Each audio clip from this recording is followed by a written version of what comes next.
Nous avons vu, donc, que celui qui est à l'origine du retour au culte pur à notre époque, c'est Rachad Khalifa. Nous avons vu que quiconque l'a rejeté a été dévié vers ce schisme usurpateur de son appel qui réunit les appellations coranistes, Coran seul et ceux qui leur sont affiliés, que ceux-ci en acceptent l'étiquette au nom. Nous avons vu que le coranisme existait déjà avant la venue de Rachad Khalifa, mais que ceux-ci avaient pour profession de foi la double shahada. Nous avons vu que aucun coraniste Coran seul et autres n'était revenu à la vraie shahada avant l'appel de Rachad, ce qui est la preuve, sans aucun doute possible, qu'ils ont été atteints d'une manière ou d'une autre par son appel. Nous avons vu que ce schisme nie Rachad Khalifa, et c'est la preuve que ceux qui le composent mentent contre Allah. Nous avons vu que ceux qui ont fait des positionnements de Rachad Khalifa une nouvelle sunna sont devenus du nombre de ce parti usurpateur, et c'est pour cela qu'ils les appellent nos frères. Dans la plus grande hypocrisie devant Allah, c'est comme si je disais aux chrétiens ou à l'adhérent au judaïsme tu es mon frère, alors que celui-ci rejette Mohammed, mais croit à ce à quoi je crois, je contredirais la religion d'Allah. Ces bases étant posées, je vais répondre à une question qui est que penses-tu de ceux qui disent l'alliance des sunnites et des chiites qui se rejoignent sur l'idée traditionnaliste opposée à ceux qui disent ne suivent que le Coran, donc tous ces groupements qui se rejoignent vers l'idée puriste? Est-ce que c'est le parti du diable contre le parti d'Allah? Je réponds non.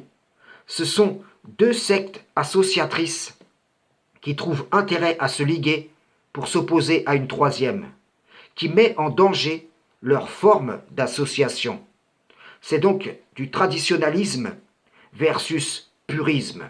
On retrouve ce schéma chez ceux qui nous ont précédés, comme les Karaïtes, qui sont ceux à qui sont opposés les différents groupes traditionnalistes se référant à la Torah, ou les sola scriptura, à qui sont opposés les différents groupes traditionnalistes se référant à l'Injil. Cependant, ni les Karaïtes ne croient en Isa et Muhammad, ni les sola scriptura ajoutent foi au Coran, comme ce schisme associateur, usurpateur, à la tête duquel sont les Corans seuls, n'accepte pas Rachad Khalifa. Il est essentiel que vous compreniez ces choses. S'il y a usurpation de l'appel, il y a forcément groupement usurpateur qui en découle. Et mettre ce groupement usurpateur dans une position qui le ferait paraître comme les détenteurs d'une vérité à qui s'opposeraient les sectes porteuses de mensonges, c'est par le jeu de rivalité entre ces sectes le moyen pour Satan le banni d'embellir l'action de ceux qu'il dirige pour recouvrir l'appel d'origine émis par le serviteur d'Allah, Rachad Khalifa. En vérité, ce qui compose ce groupement usurpateur découle d'un appel du diable banni, censé recouvrir un appel d'Allah. Ils sont ceux qui ont pris ce qui se trouvait dans la main tendue et ouverte, puis qui, après s'en être emparés, ont tourné le dos pour marcher à la suite du diable banni. Ceux qui auraient pu être élevés par ces mêmes enseignements, mais qui préfèrent ce qu'offre cette présente vie. C'est ainsi donc qu'ils traitent de mensonges les signes d'Allah, et c'est à eux-mêmes qu'ils font du tort. Je conclus ainsi.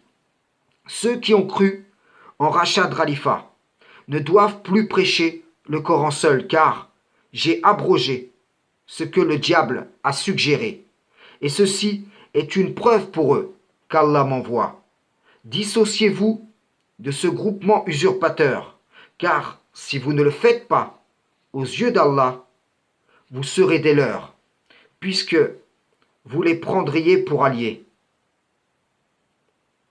Vous formeriez une preuve contre vous-même devant votre Seigneur.